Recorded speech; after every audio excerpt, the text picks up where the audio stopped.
Naalala ko noong nasa unang baitang ako. Magiliw at madaling lapitan ng aming gurong tagapayo. At palaging may maamong hitsura ang kanyang mukha. Hindi siya kailanman nawala ng pasensya sa amin o malupit na pumuna sa amin. Minsan, nakikipagkwentuhan pa siya sa amin na para bang hindi namin siya guro. Gusto naming lahat na makasama siya at pinuri siya ng mga magulang namin sa pagiging isang mabuting guro. Talagang tiningala at hinangaan ko siya at ginusto kong maging katulad niya. Paglipas ng panahon, kahit sino man ang makasalamuha ko, halos hindi talaga ako nakikipagtalo sa kahit sino, kahit kailan. Kahit na may nanakit sa akin at nainis ako o kinamuhian ang taong ito, pinili ko pa rin na magtiimbagang at batiin sila ng may ngiti para makisama sa kanila ng mapayapa. Dahil dito, gusto akong kasama ng mga kaklase ko at sinabi ng lahat ng kamag-anak ko na maganda ang ugali ko at matino ako. Pagkatapos manampalataya sa Diyos, ganito pa rin ang pakikisama ko sa mga kapatid. Nagsasalita ng malumanay at ginagawa ang lahat ng makakaya ko para hindi makasakit ng pride ng sinuman. Kahit na nakikita ko na may mga problema ang iba, palagi kong pinapalabas na maliit lang ang mga bagay-bagay. Kaya naging positibo ang tingin sa akin ng iba at tumibay ang paniniwala ko na magandang bagay ang pagiging ganito. Kalaunan ko lang naunawaan matapos pagdaanan ng ilang bagay at sa pamamagitan ng paglalantad ng salita ng Diyos na ang pagiging magiliw ay hindi isang prinsipyo kung paano umasal. At naunawaan ko rin kung paano umasal ng may wangis ng isang tunay na tao. Noong Enero 2022, pinangangasiwaan ko ang ilan sa gawain ng iglesia ng pag-aalis. Kasi simula pa lang ni Lian at Lenshi sa gawaing ito at hindi pa nila naaarok ang mga prinsipyo, kaya medyo sinubaybayan ko pa ang gawain nila. Noong panahong iyon, natuklasan ko medyo pabaya sila sa kanilang tungkulin at lumilitaw ang ilang halatang problema. Isang beses, napansin ko na sa mga material na inorganisa nila, ang mga pag-uugali ng ilang tao ay naibuod lamang at kulang ang mga detalye. May ilang kaso na walang ebidensya at nangangailangan ng karagdagang mga halimbawa para makumpirma kung dapat bang paalisin ang mga taong ito. Kung hindi malinaw na masisiyasat at mabibiripika, madaling magkamali sa pagpapaalis at pagpapatalsik sa isang tao. Isa itong napakaseryosong problema. Nakita ko kung gaano kapabaya ang dalawa sa pag-oorganisa ng mga material para sa pagpapaalis ng mga tao at habang mas iniisip ko ito, mas lalo akong nagagalit. Kaya sinabi ko sa kapareha ko, si Sister Liu Jing. Kasi simula lang ni Lian at Linshi sa pagtatrabaho nito at hindi sila humihingi ng payo tungkol sa maraming bagay na hindi nila nauunawaan. Masyado silang pabaya sa kanilang mga tungkulin. Sa pagkakataong ito, kailangan kong ipaalam ang problema sa saloobin nila sa kanilang tungkulin. Sumang-ayon sa akin si Liu Jing. Pero nang sulatan ko ang dalawa, nag-alinlangan ako. Noong kasama ko sila, ilang araw nang nakalipas, tila negatibo ang mga kalagayan nila. Kung pupungusan ko sila at hihimayin ang kalikasan ng kanilang pagiging pabaya sa mga tungkulin, magiging sobrang negatibo ba sila at magbibitiw na? Sasabihin ba nila na hindi ko nauunawaan ang mga suliranin nila at na masyadong mataas ang hinihingi ko at nagiging malupit ako? Baka mawala ang magandang impresyon nila sa akin.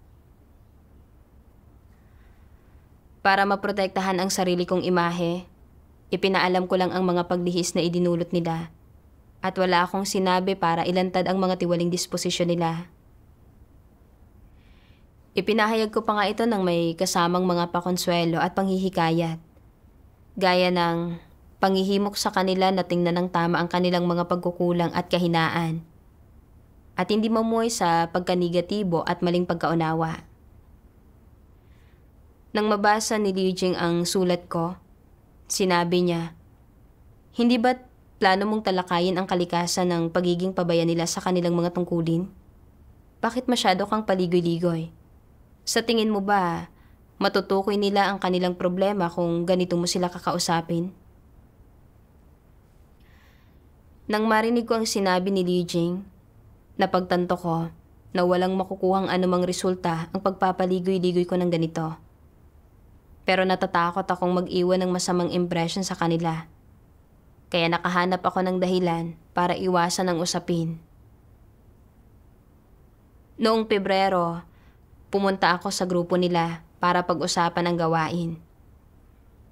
Para hindi lumayo ang loob nila sa akin, sinabi ko sa sarili ko na kailangan kong maging maamos sa kanila at mag-ingat sa mga salitang gagamitin ko. Hindi magsalita ng masyadong nakatataas o ng malupit. Nang makita ko silang nagbibiruan, sinakyan ko sila para makita nila na madali akong pakisamahan, madaling lapitan at hindi mapagpanggap, at kaya kong makisama sa lahat. Nang marinig ko na sinabi nilang wala silang anumang pag-usad at medyo nasisiraan sila ng loob, sinabi ko sa kanila na marami rin akong kulang noon at na matagal bago ko unti-unting naarok ang ilang prinsipyo. Sinabi ko ito para aluin at palakasin ang loob nila. Hindi nagtagal, talagang naging magkasundo kami at sinabi sa akin ng isang sister na masarap sa pakiramdam na makisalamuhan ng ganito nang walang anumang pressure. Nang marinig ko ito, lalo akong nakatiyak na tama ang ganitong paraan ng pag-aasal ko. Isang beses, sinabi sa akin ng isang miyembro ng pangkat, si Chansin, na kahit matagal na siyang nakikibahagi sa gawaing ito, palagi pa rin siyang nagkakamali. Iniisip niya na wala siyang anumang pag-usad at ganap na naging negatibo siya. Alam ko na ang kawalan ng pag-usad ni Chansin ay dahil mainipin siya sa mga resulta at ikinukumpara niya ang sarili niya sa iba. At dahil hindi siya tumuon sa mga prinsipyo, pero natakot ako na kung direkta kong ipapaalam ang problema niya, baka hindi niya ito tatanggapin ng maluwag sa loob. At magkakaroon siya ng masamang palagay o negatibong pananaw tungkol sa akin. Kaya pinalakas ko na lang ang loob niya at sinabing, "Kasi simula mo pa lang at normal lang na may mga problema o paglihis sa gawain mo. Kailangan mo lang ng pagsasanay. Kailangan mong tingnan ng tama ang sarili mo. Ibuod ang mga problema at paglihis na nangyayari. At pagkatapos, pag-aralan mo ang mga kaugnay na prinsipyo ng may pagtutok. Sa ganitong paraan ka uusad." Dahil hindi ko binanggit ang problema ni Chansin, hindi niya nakilala ang kanyang tiwaling disposisyon at patuloy niyang ikinukumpara ang sarili sa iba at nakakaramdam siya ng pagkanegatibo kapag hindi niya kayang makipagsabayan. Nagiging pabayarin si Lenshi sa kanyang mga tungkulin at nanatili ang maraming problema. Nakaapekto sa pag-usad ng gawain.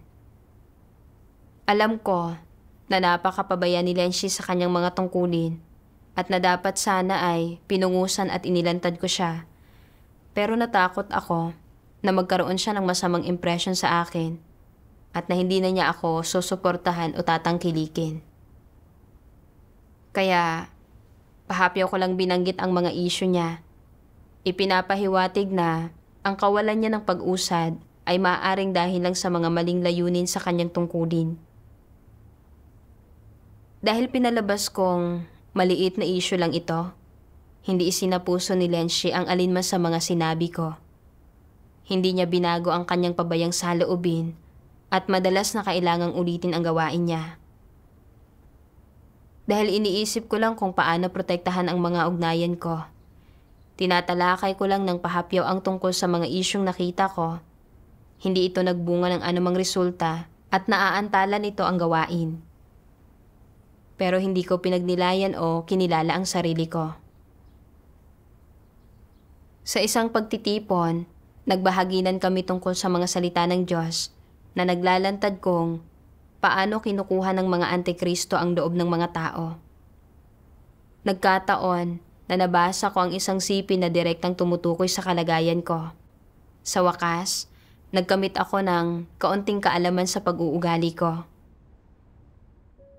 Sabi ng makapangyarihang Diyos, kapag nakikita ng ilang leader ng iglesia ang mga kapatid na pabasta-bastang gumagawa ng kanilang mga tungkulin, hindi nila sinasaway ang mga ito kahit na dapat. Kapag malinaw niyang nakikita na naaapektuhan ang mga interes ng sambahayan ng Diyos, hindi siya nakikialam dito o nagtatanong, at hindi siya nagdudulot ng kahit kaunting sama ng loob sa iba. Sa katunayan, hindi talaga siya nagpapakita ng pagsasaalang-alang sa kahinaan ng mga tao. Sa halip, ang intensyon at layon niya ay ang makuha ang loob ng mga tao. Alam niya na basta't ginagawa ko ito at hindi ako nagdudulot ng sama ng loob kanino man, iisipin nilang mabuti akong leader. Magkakaroon sila ng maganda at mataas na pagtingin sa akin. Sasang-ayunan nila ako at magugustuhan nila ako. Wala siyang pakialam kung gaano kalaking pinsala ang nagawa sa mga interes ng sambahayan ng Diyos o kung gaano kalaking mga kawalan ang naidulot sa buhay pagpasok ng mga hinirang ng Diyos o kung gaanong labis na nagambala ang buhay iglesia niya. Patuloy lang siya sa kanyang satanikong pilosopiya at hindi nagdudulot ng sama ng loob sa sinuman. Walang anumang paninisi sa sarili sa puso niya. Kapag may nakita siyang isang taong nagdudulot ng mga pagkagambala at panggugulo, sa pinakahigit ay maaari niya itong kausapin tungkol dito, paliliitin ang issue, at pagkatapos ay hindi na niya ito pakikialaman.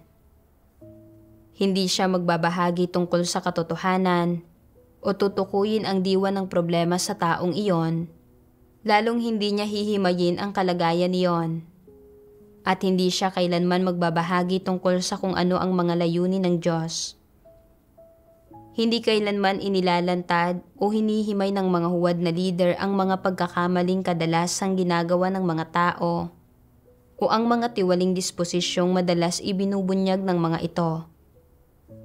Wala siyang nilulutas na anumang totoong mga problema, kundi sa halip ay palaging kinukonsinte ang mga maling gawi at pagpapakita ng katiwalian ng mga tao, at gaano man kanegatibo o kahina ng mga tao, hindi niya ito siniseryoso.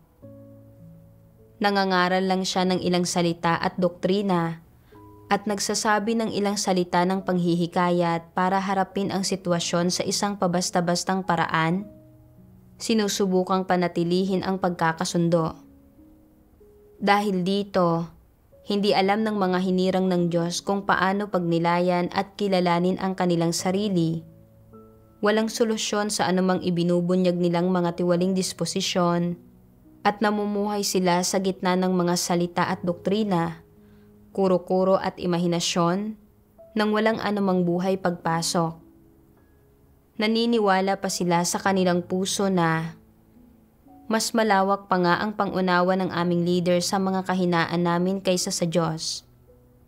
Masyadong maliit ang aming tayog upang makatugon sa mga hinihingi ng Diyos. Kailangan lang naming tuparin ang mga hinihingi ng aming leader. Sa pagpapasakop sa aming leader, nagpapasakop kami sa Diyos. Kung dumating ang araw na tanggalin ng itaas ang aming leader, magsasalita kami upang marinig, upang mapanatili ang aming leader at mapigilang tanggalin siya. Makikipagkasundo kami sa itaas at pipilitin silang sumang-ayon sa mga hinihingi namin. Ganito namin gagawin ang tama para sa aming leader. Kapag ang mga tao ay may ganoong mga saloobin sa kanilang puso, kapag nakapagtatag na sila ng ganoong relasyon sa leader nila, at nagkaroon na ng ganitong uri ng pagdepende, pagkainggit, at pagsamba sa puso nila para sa kanilang leader, magkakaroon sila ng higit pang pananalig sa leader na ito, at palagi nilang gustong makinig sa mga salita ng lider sa halip na hanapin ang katotohanan sa mga salita ng Diyos. Ang gayong lider ay halos pumalit na sa puwang ng Diyos sa puso ng mga tao. Kung ang isang lider ay handang mapanatili ang ganoong relasyon sa mga taong hinirang ng Diyos, kung nakakaramdam siya ng kasiyahan dito sa puso niya, at naniniwala siyang dapat lang siyang tratuhin ng ganito ng mga taong hinirang ng Diyos, kung gayon ay walang pinagkaiba ang lider na ito kay Pablo. Nakatapak na siya sa landas ng isang antikristo at nailihis na ng antikristong ito ang mga hinirang ng Diyos at talagang wala silang pagkakilala. Inilalantad ng Diyos na palaging isinasaalang-alang ng mga antikristo ang laman ng mga tao. Napapansin nila kapag nagiging pabaya ang mga kapatid sa tungkulin ng mga ito at naaantala ang gawain ng iglesia. Pero hindi nila ito kailanman ipinapaalam o pinupungusan ang mga kapatid. Sa halip, kinukonsinte at pinapaunlakan lang nila ang mga tao para makapagtanim sila ng magandang imahe ng kanilang sarili sa puso ng mga tao. Kinukuha ang loob ng mga ito. Pakiramdam ko ay inilalantad ng Diyos ang sarili kong pag-uugali. Sa aking tungkulin, palagi kong sinisikap na protektahan ang aking imahe at katayuan sa puso ng mga tao. Para maging maganda ang impresyon ng mga miyembro ng pangkat tungkol sa akin, madalas akong umaasal ng mabait. Iniingatan ko pa nga ang tono ng aking boses at ang saloobin ko habang nagsasalita. Natatakot ako na sa anumang maling hakbang, magiging masama ang impresyon ng mga tao sa akin. Nakita ko ang kawalan ng pag-usad at masamang kalagayan ni Chansin. At alam kong ito ay dahil palagi siyang naghahabol sa reputasyon at katayuan. Ikinukumpara ang sarili niya sa iba at hindi tumutuon sa kanyang mga professional na kasanayan. At malinaw sa akin na kung magpapatuloy siya ng ganito, hindi lamang ito makaaapekto sa kanyang sariling buhay pagpasok, kundi maaantala rin ang gawain. Dapat sana ay nakipagbahaginan ako sa kanya at binanggit ang mga bagay na ito. Pero natakot akong mapasama ang loob niya.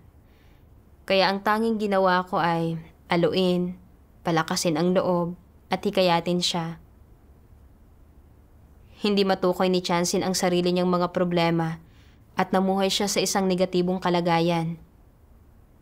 Nahahadlangan ang kanyang buhay pagpasok at napakabagal ng pag-usad niya sa professional na aspekto.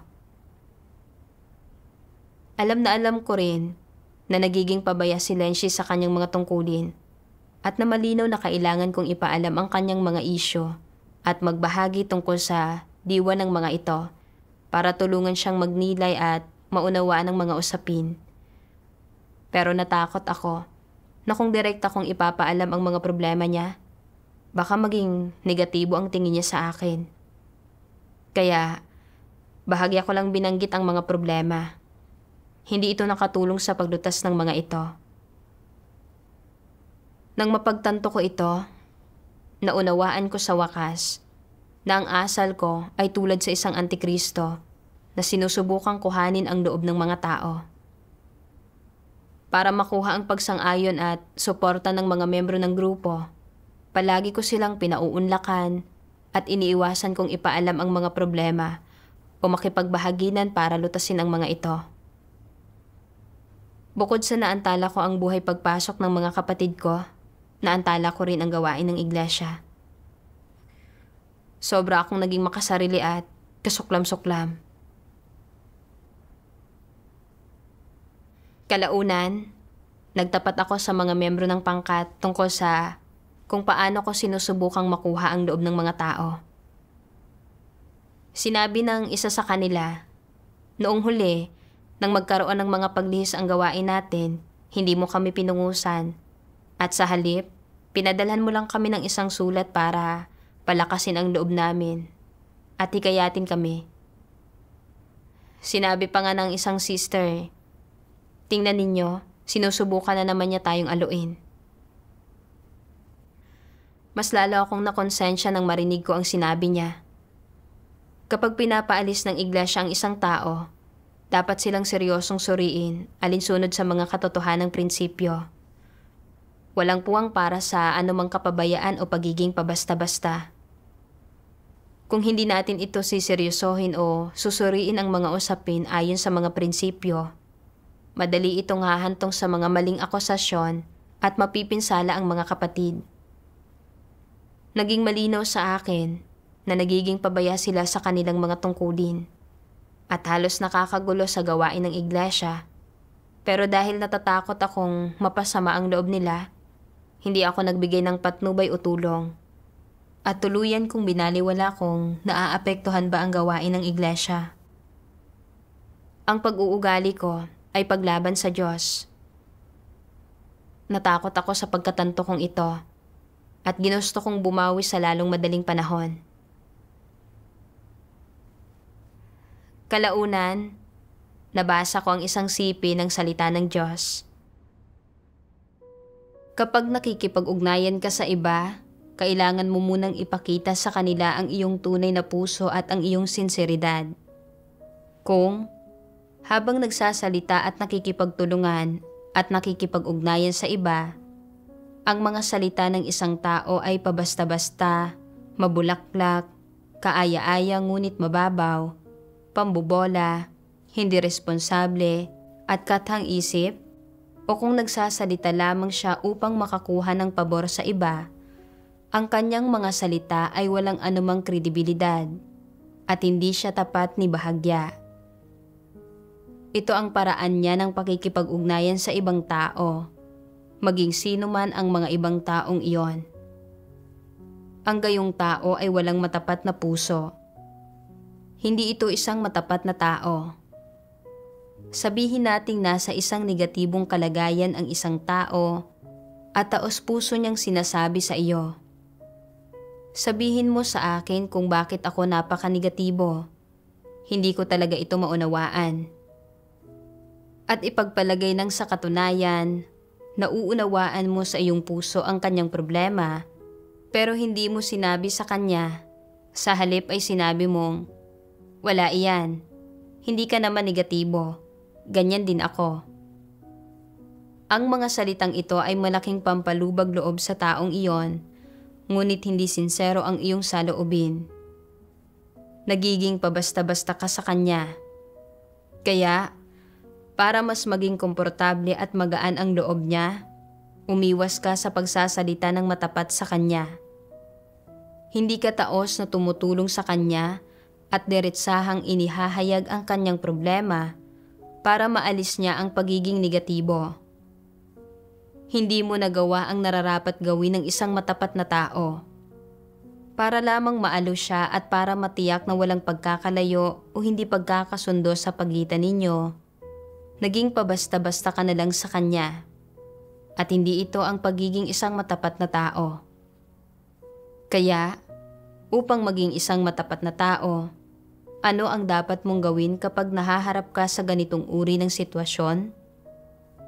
Kailangan mong sabihin sa kanya kung ano ang nakita at natukoy mo. Sasabihin ko sa iyo kung ano ang nakita ko at kung ano ang naranasan ko. Ikaw ang magpasya kung ang sinasabi ko ay tama o mali. Kung ito ay mali, hindi mo ito kailangang tanggapin. Kung ito ay tama, sana ay tanggapin mo ito. Kung may sabihin ako na mahirap para sa iyo na marinig o nakakasakit sa iyo, sana ay kaya mo itong tanggapin mula sa Diyos. Ang layunin at hangarin ko ay ang tulungan ka. Malinaw kung nakikita ang suliranin.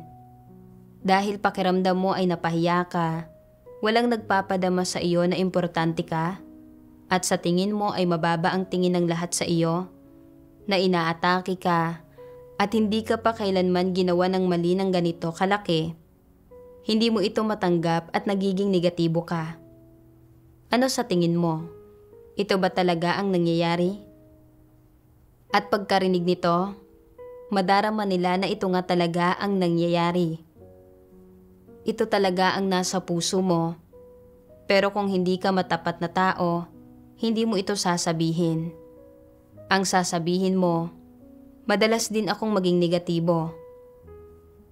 At kapag narinig ng taong ito na ang lahat ay nagiging negatibo, iisipin niya na normal lang para sa kanya na maging negatibo at sa huli, hindi niya iiwan ang kanyang pagiging negatibo. Kung ikaw ay isang matapat na tao at tinutulungan mo siya ng may matapat na saloobin at matapat na puso, matutulungan mo siyang maunawaan ang katotohanan at maisantabi ang kanyang pagiging negatibo. Ang pagbabasa ng salita ng Diyos ay nagbigay sa akin ng isang landas ng pagsasagawa. Kapag nakikisalamuha sa isa't isa, kailangan nating maging prangka at sinsero. Dapat tayong magsalita ng matapat kapag nakikita natin ang mga problema ng iba para makilala nila ang mga problema nilang ito. Nakabubuti sa kanilang buhay pagpasok ang pagtrato sa mga tao sa ganitong paraan. Nakita ko na nagiging pabaya si Lenshi sa kanyang tungkulin.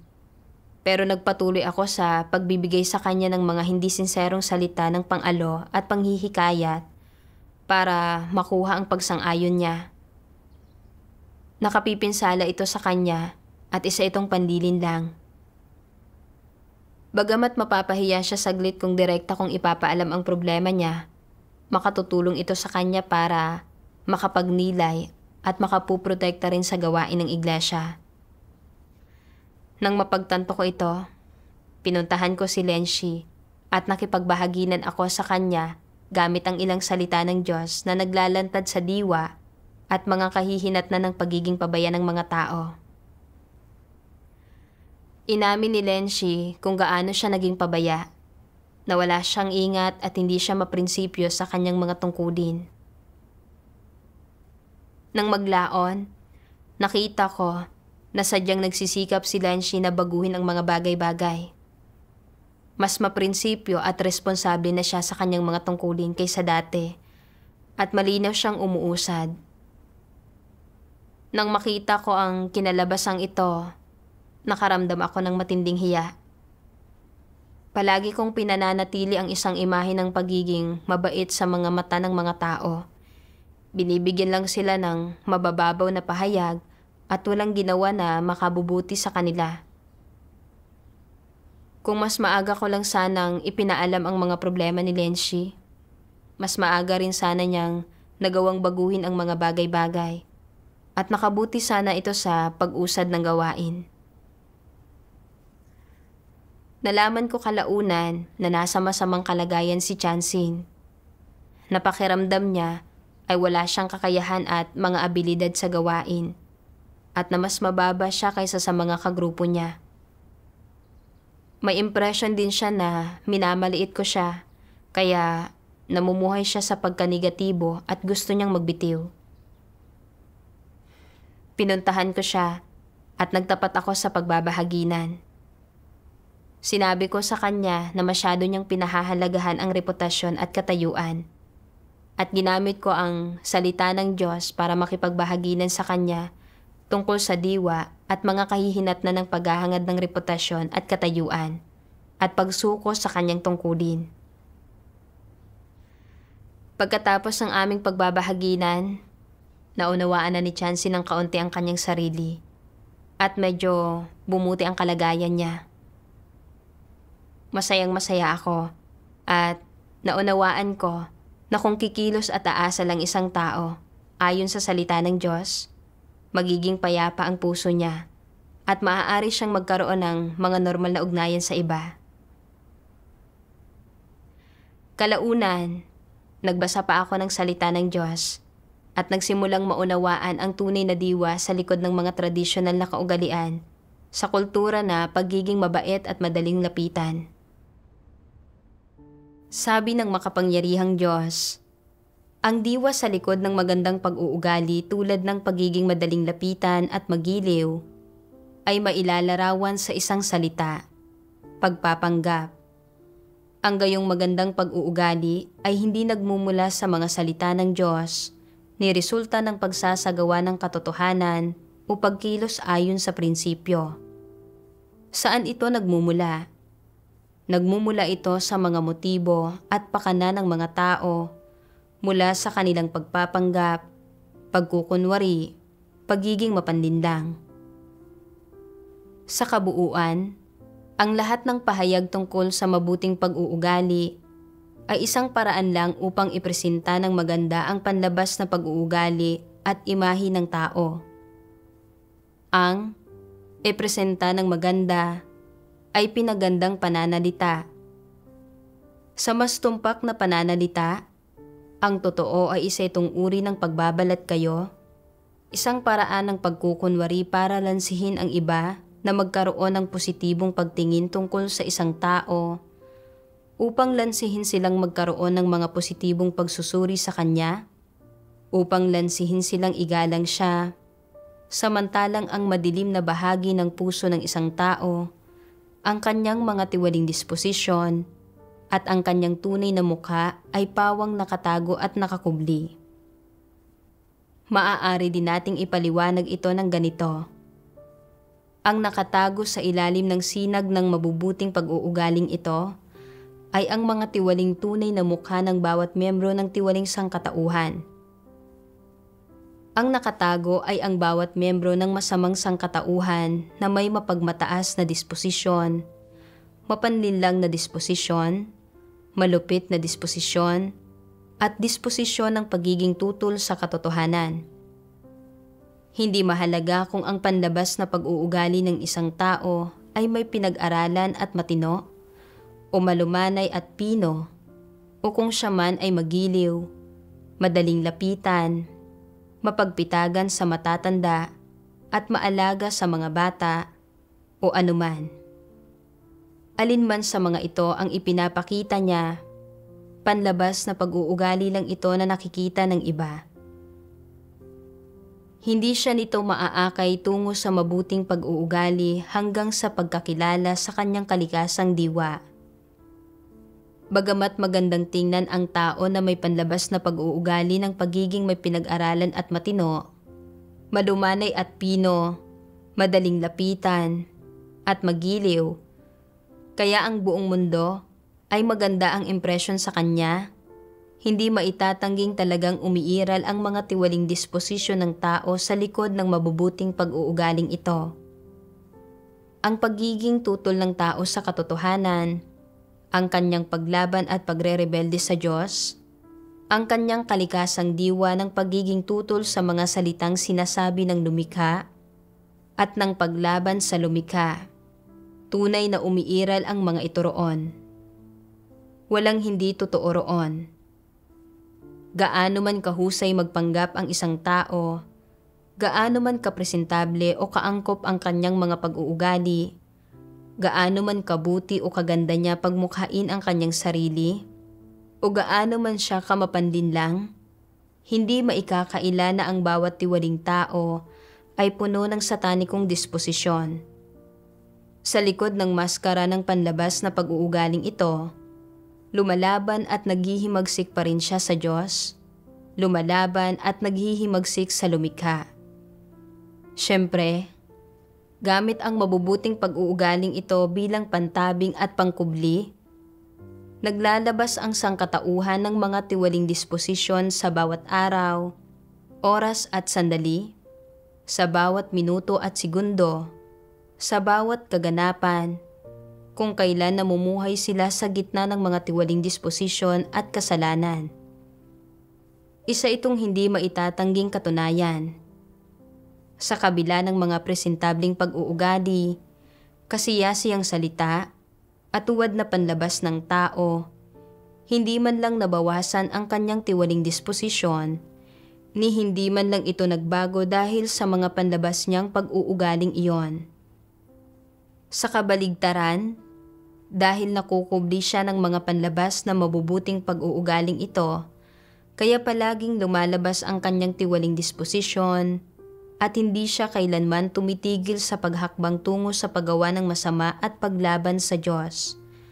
At syempre pa, dahil napangingibabawan siya ng kanyang malulupit at mga buktot na disposisyon, tuloy-tuloy na lumalawak at lumalago ang kanyang mga ambisyon, pagnanais, at labis-labis na hinihingi. Noon, palagi kong inaakala na ang pagiging magiliw at madaling lapitan ay naaayon sa normal na moralidad ng tao. Nakaramihan sa mga tao ay nagugustuhan at sinasang-ayunan ang pag-uugaling ito. At na mga positibong bagay ang mga ito. Noong bata pa ako, nakita ko na pinupuri ang guro ko dahil sa kabaitan niya. At palagi kong sinusubukan na maging ganitong uri ng tao. Nang makamtan ko ang pagsang-ayon at pagtangkilik ng mga tao sa paligid ko dahil sa pagiging ganitong uri ng tao, pinatibay lang nito ang ideyang ito na dapat akong umasal ng mabait. Nagsilbi itong sarili kong prinsipyo ng pag-asal na hindi lang sinasang-ayunan ng Diyos, kundi nagugustuhan din ng mga tao. Ngayon, sa pamamagitan ng paglalantad ng salita ng Diyos, naunawaan ko na sa katunayan, ang diwa sa likod ng pagiging mabait at madaling lapitan ay isang uri ng pagpapanggap. At na isa talaga itong pandaraya para makuha ang paghanga at pagsang-ayon ng mga tao. Mapanlin lang ito. Sa pagbabalik tanaw sa panahong bata pa ako, naisip ko na dapat maging magiliw at madaling lapitan ang mga tao sa isa't isa.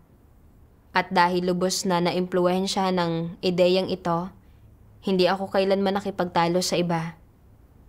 Kahit sakta nila ako at galit at namumuhi ako sa kanila sa loob-loob ko, hinding-hindi ko ito ipapakita at palagi kong babatiin ang mga tao ng nakangiti.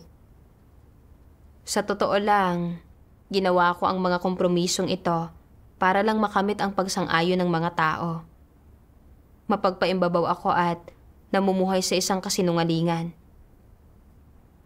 Patuloy pa rin akong nakikisalamuha sa mga tao sa ganitong paraan pagkatapos kong manampalataya sa Diyos. Sa lahat ng sinasabi at ginagawa ko, palagi kong iniisip ang mga damdamin ng iba at natatakot na mapasama ang loob nila. Natatakot ako na hindi sila magkakaroon ng magandang impresyon sa akin kung magsasalita ako ng matapat. Kaya kahit na nakikita ko ang problema ng isang tao, hindi ako naglalakas loob na sabihin ang totoo o ipalam ito. Isinaayos ng iglesia na pangasiwaan ko ang gawain ng grupong ito. Pero hindi talaga ako gumampan ng anumang tunay na papel. Palagi kong gustong protektahan ang aking imahe at katayuan sa paningin ng iba, at hindi pinahahalagahan ang gawain ng iglesia. Paano ako maituturing na isang mabuting tao? Sa puntong ito, nakita ko na bagamat mukha akong magiliw, mapagmahal, at maalalahanin, sa loob-loob, ang totoo may binubuo akong pakana. Ginusto kong gamitin ang ganitong panlalansi para makamit ang paghanga ng iba. Lubha akong tuso at mapandinlang na tao.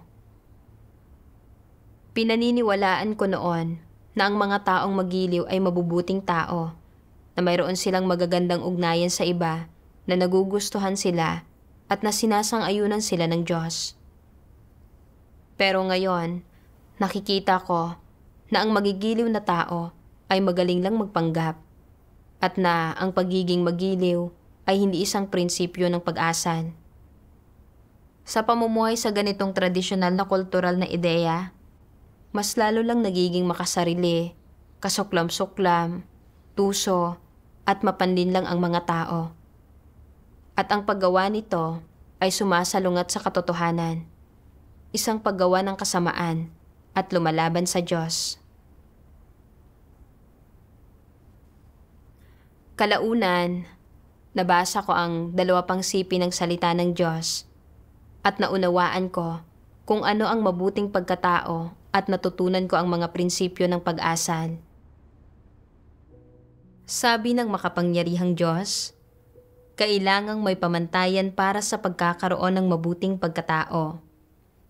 Hindi kasama rito ang pagtahak sa landas ng pagtitimpi, hindi pagkapit sa mga prinsipyo, pagsisikap na huwag makasakit ng sinuman, pagsipsip kahit saan ka magpunta, pagiging madulas at wais sa lahat ng iyong nakakasalamuha, at pagtiyak na puro maganda ang sasabihin ng lahat tungkol sa iyo.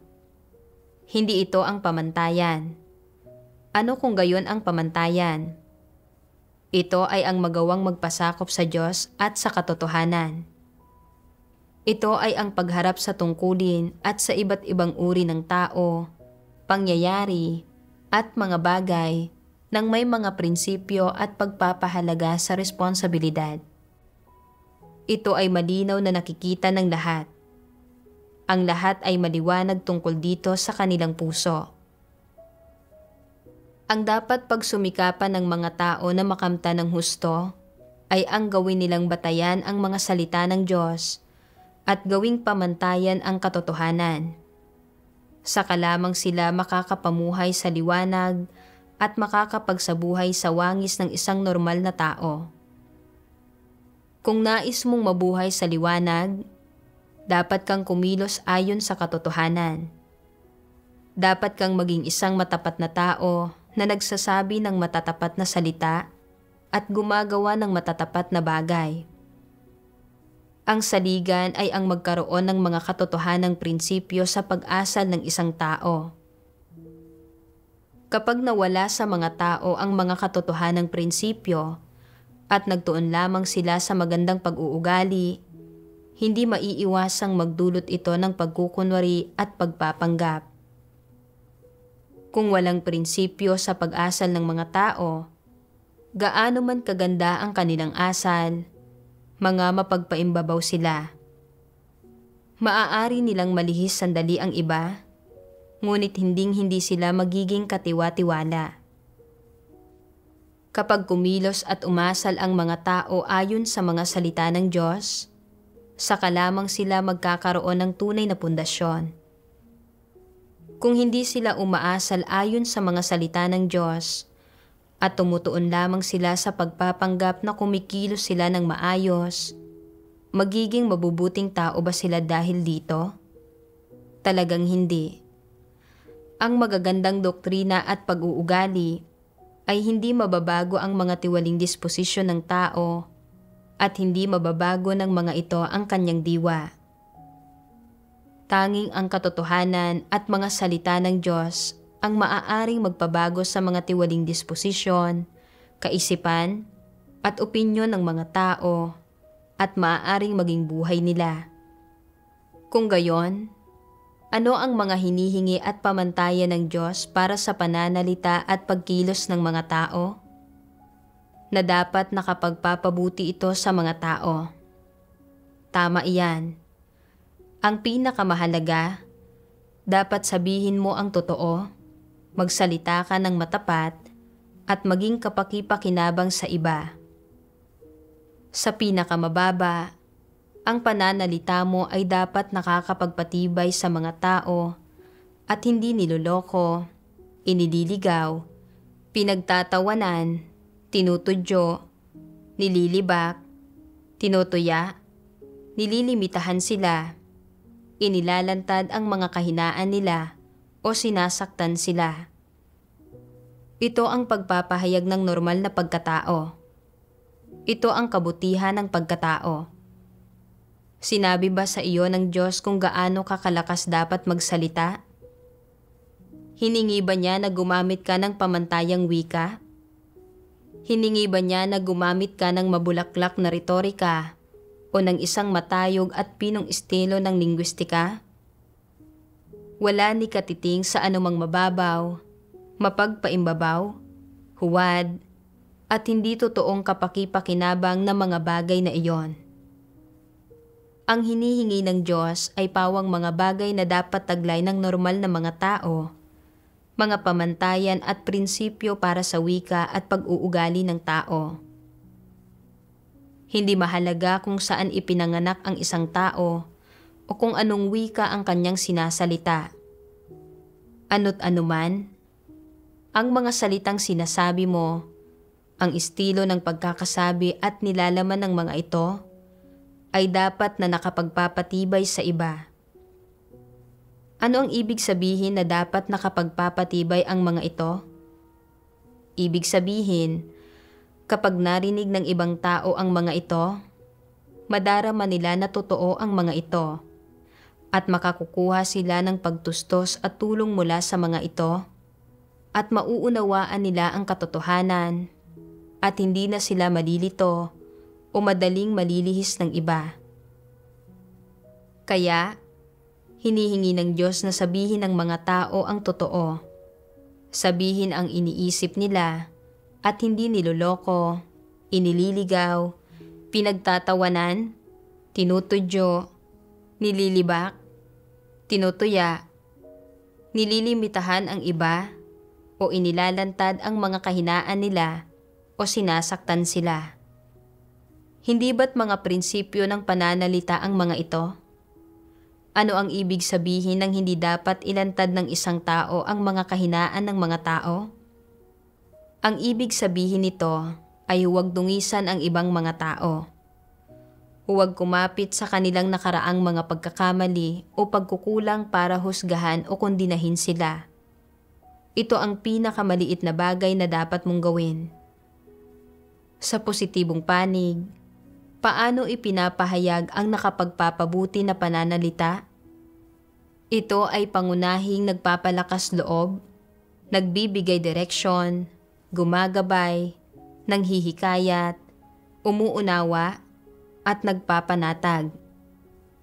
Isa pa, sa ilang natatanging pagkakataon, kinakailangan na direktang ibunyag ang mga kamalian ng ibang tao at pungusan sila upang magtamo sila ng kaalaman sa katotohanan at kagustuhang magsisi. Sakalang makakamtan ang nararapat na epekto. Ang ganitong paraan ng pagsasagawa ay tunay na kapakipakinabang sa mga tao. Tunay na tulong ito sa kanila at nakapagpapabuti ito para sa kanila, hindi ba? Ipinaunawa sa akin ng salita ng Diyos ang pamantayan sa pagsukat kung mabuti ba o masama ang pagkatao ng isang tao. Tunay nga na ang mabuting pagkatao ay hindi tungkol sa pagiging walang kinikilingan, pag-iwas na makapanakit ng loob ng mga tao, pagpapanatili ng maaayos na ugnayan o pakikisama sa lahat. Hindi rin ito tungkol sa pagiging magiliw o madaling lapitan ng mga tao. Mga panlabas na pag-uugali lang ang mga ito, at gaano man kahusay ginampanan ang mga ito, hindi sinasang-ayunan ng Diyos ang mga ito. Sa pamamagitan lamang ng pakikisalamuha sa mga tao batay sa mga salita ng Diyos, masasabi na sumusunod ang isang tao sa mga prinsipyo. Sa pamamagitan lamang ng paglapit sa ibang tao at pagharap sa tungkulin ng may sinseridad, pagiging responsable, pagsasagawa sa katotohanan, at pagiging isang matapat na tao, maaaring ituring ang isang tao na may tunay na mabuting pagkatao. Palagi kong iniisip noon na kung ipapaalam at ilalantad ko ang mga problema ng mga tao, masasaktan ko ang damdamin nila at magkakaroon ng negatibong pananaw sa akin ang mga kapatid ko. Kaya kapag nagsasalita ako, palagi kong isinasaalang-alang kung paano mas madaling tanggapin ang sasabihin ko at kung paano ko hindi masasaktan ang damdamin ng mga tao. Hindi ko iniisip kahit kaunti kung magiging epektibo ba ang paggawa nito. Sa totoo lang, ang pakikisalamuha sa mga tao sa ganitong maamong paraan ay hindi nakasasakit ng damdamin ng mga tao at pinahihintulutan nitong mapangalagaan ang iyong magandang imahe, pero wala itong anumang pakinabang para sa ibang tao o sa gawain ng iglesia. Sa pagtulong sa isang tao, dapat kahit papaano ay may hatid kang pakinabang sa kanila at malinaw mong maipapaalam ang kanilang mga problema kapag tinutukoy mo ang mga ito. Kahit na minsan ay kinakailangang gumamit ng kritikal na tono na sa simula ay maaaring mahirap tanggapin ng ibang tao. Maaari naman itong mag-udyok sa kanila na magnilay-nilay sa kanilang sarili at bumawi sa mga kamaliang nagawa. Naisip ko, kung paanong hindi binubuo ng isang pamamaraan lamang ang gawain ng pagliligtas ng Diyos. Ang Diyos ay hindi lamang nag-aalay sa mga tao ng kaginhawahan at panghihikayat. Hinahatulan, kinakastigo, at pinupungusan din niya ang mga tao. Mas mabuting pamamaraan ito sa pagliligtas sa mga tao. Kung nakikita ko ang isang tao na namumuhay ng may tiwaling disposisyon at patuloy ko lang siyang inaalo at hinihikayat, hindi ito makakabuti sa kanya. At magiging mahirap para sa kanya na makilala ang kanyang tiwaling disposisyon. Napagtanto ko na ang pagtulong sa mga tao ay nangangailangan din ng mga prinsipyo at dapat nakabatay sa tayog at naiibang pinagmulan at sitwasyon ng taong iyon. Kung kasisimula lang ng isang kapatid na magsagawa at wala siyang mga professional na kasanayan, dapat siyang higit na tulungan. Pero kung umaasa siya sa isang tiwaling disposisyon para magawa ang kanyang mga tungkulin at nakaapekto na sa gawain ng iglesia, kung gayon, kailangan siyang iwasto, ilantad, at pungusan. Ito ang pagsasakatuparan sa responsibilidad at makakabuti ito para sa kanila. Nang maunawaan ko ang mga bagay na ito, sinabi ko sa sarili ko na hindi na ako pwedeng makisalamuha sa iba ayon sa tradisyonal na kultura at na kailangan kong magsagawa ayon sa salita at mga hinihingi ng Diyos. Isang araw, in-inspection ko ang mga material na pinagsama ng dalawa pang sister at napansin ko na kulang sa detalye ang mga halimbawa at kailangan itong dagdagan at pagbutihin. Matagal-tagal na rin ginagawa ng dalawang sister na ito ang gawaing ito at kung naging mas maingat sila sa pag-i-inspeksyon, hindi sana nangyari ang mga paglihis na ito. Malinaw na may issue sa mga saloobin nila sa kanilang tungkulin. Naisip ko kung paanong natakot ako na makasakit ng damdamin ng iba at ginusto kong mapanatili ang mga ugnayan ko sa kanila. Hindi naglalakas loob na ipaalam ang mga isyu ng mga tao. Bukod sa wala itong pakinabang para sa mga tao, napinsala rin ito ang gawain ng iglesia. Kailangan kong matuto ng isang leksyon sa pagkakataong ito. Isagawa ang katotohanan at kumilos ayon sa mga prinsipyo. Kaya inilantad ko ang mga saloobin nila sa kanilang mga tungkulin at ang diwa at mga kahihinatnan ng paggawa ng kanilang mga tungkulin sa ganitong paraan.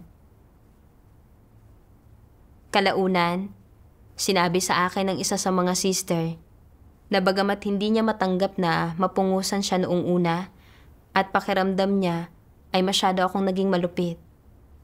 Sa pamamagitan ng pagninilay-nilay sa kanyang sarili ayon sa salita ng Diyos, naunawaan niya ang mga problema niya at naunawaan din ang kahalagahan ng paggawa ng kanyang tungkulin alinsunod sa mga prinsipyo. Sinabi niya na mayroon siyang nakamit mula sa karanasang ito ng pagkakapungos. Ipinakita sa akin ng mga katunayang ito na para sa mga naghahangad ng katotohanan, ang mapungusan ay makatutulong sa kanila para makilala ang kanilang mga problema, magawa ng mas maingat ang kanilang mga tungkulin at mabawasan ang bilang ng mga paglihis sa kanilang gawain. Napagtanto ko na sa pamamagitan lamang ng pagkilos at pag-asal ayon sa salita ng Diyos at sa katotohanan, maisa sa buhay ng isang tao ang normal na pagkatao at nakapakipakinabang ito sa iba, sa sarili at sa gawain ng iglesia. Tanging ang mga salita ng Diyos ang mga prinsipyo kung paano dapat kumilos at umasal.